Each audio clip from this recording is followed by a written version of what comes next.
Here's the original Bradley smoker. It's a 4-rack unit, and we'll go through some of the components of it here. So what we're going to cook, we're going to do some ribs, some chicken breasts, and some veggies, corn on the cob, potatoes, stuff like that. Now the unit itself consists of 2 parts. First part is the smoke generator, where you put in the pieces of wood that come in little discs. They look like hockey pucks, and I'll show you those when I insert them. That's what creates the smoke. It heats it just to the point of where these wood pucks smoke, but they don't catch on fire. That's where your smoke taste comes from. And then the main part this has a heater in it as well. It's like it's almost built like a little keg refrigerator. You can see the door. It's got the rubber strip on it for insulation. And inside there is in the bottom, there's a bowl. We're going to put water in it. That's where the wood chips fall, or the wood pucks fall after they're used up. That extinguishes them. Drip pan, and then you got 4 racks for doing whatever food you want. At the very bottom, let's see if I can show it here. That's the actual heating element in the back there. That's what causes the heat in the cabinet itself. You're going to get a little bit of heat from the unit that creates the smoke, but most of your heat comes there. And then at the bottom, that's where you control your temperature, and the smoke unit itself, it's just a simple on-off switch and then a button to advance the pucks. I'll show you how that works once we get them loaded in. It's 2 separate units. The one hooks to the other, and they're powered by electricity. See how the smoke unit has a connector to the main unit, and then the smoke unit will run an extension cord up to our backyard. Now what makes the Bradley smoker stand out is its ease of use. If you've ever done any smoking with fire, you know it's a pain in the butt. Try and maintain your steady temperature, not let it get too hot. You got to sit there and babysit it all day. With this thing, you pretty much load it up, and it does all the work for you. The things that generate the smoke they look like little hockey pucks.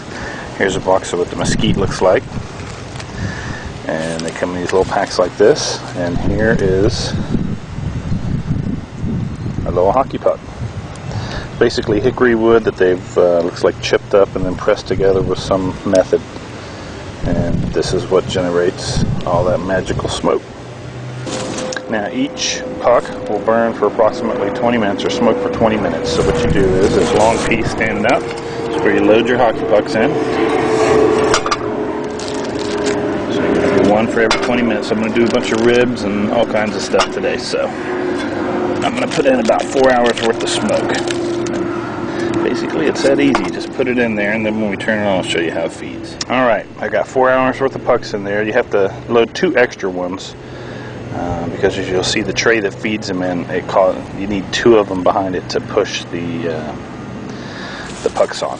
So basically, it's pretty simple. We cut on the unit here. Alright, that's going to turn on your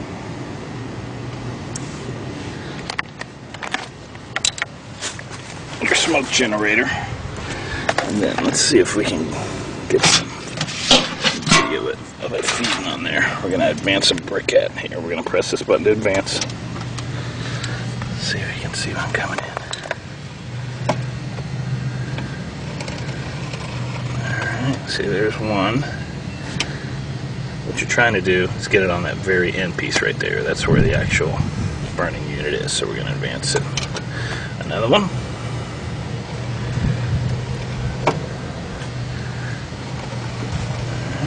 Just pushing it. And then we need to go. See what I'm talking about? You need to have 2 extra in, because now we got 2 out and there's still not one on the burner. It'll burn a little bit there, but not much. So we're going to do one more to get the smoking started.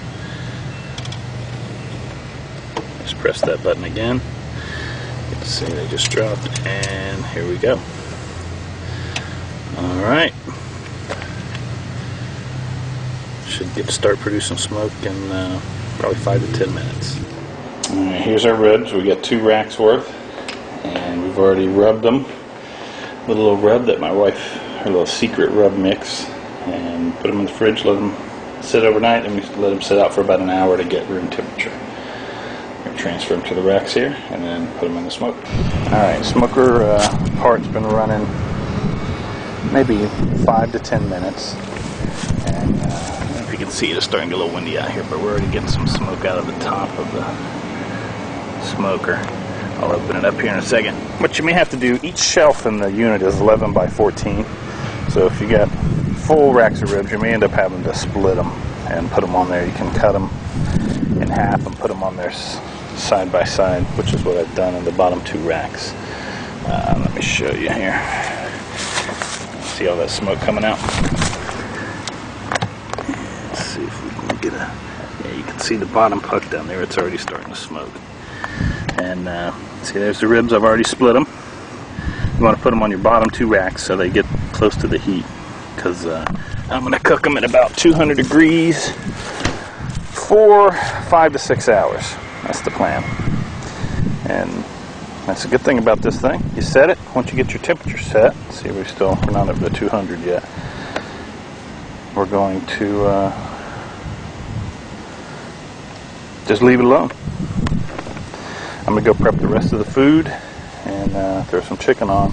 Alright, it's been about 10 minutes since I put the ribs in. You can see we're getting a nice little batch of smoke. Smells awesome. As you can see, somebody's definitely interested over there. And the temperature's getting up there. Should be about another 10 minutes. We should be at the 200. Where are we at? We're at about 170. So I'm going to get it up to 200. I'm going to put the corn, potatoes, and onions in. And let those go for about 2 hours. Alright, just pop these out of the cooker. We're 6.5 hours into the cooking. But we had a couple rainstorms during the day, and it took a few hours for it to get up to 200 degrees. So these just got pulled. That's a whole rack split in half. And these were the ones that were on the bottom. The ones that were second from the bottom, they're still cooking. They probably have about another hour to go. Pull it apart. Look at this. Fantastic. Beautiful. It just falls right off the bone like it should. Look at that. Oh my goodness. Succulent. That is heaven. And juicy. Oh goodness. Turn that thing off and dig in. Alright, I'm going to pull the last one out. As you can see, we end up at about 2. Alright. Pop her open. And you see, that's what the inside looks like. I cut it off about 15 minutes ago. They were done. See how the meat's pulled away from the bones there on the ends. That's all she wrote. Perfect.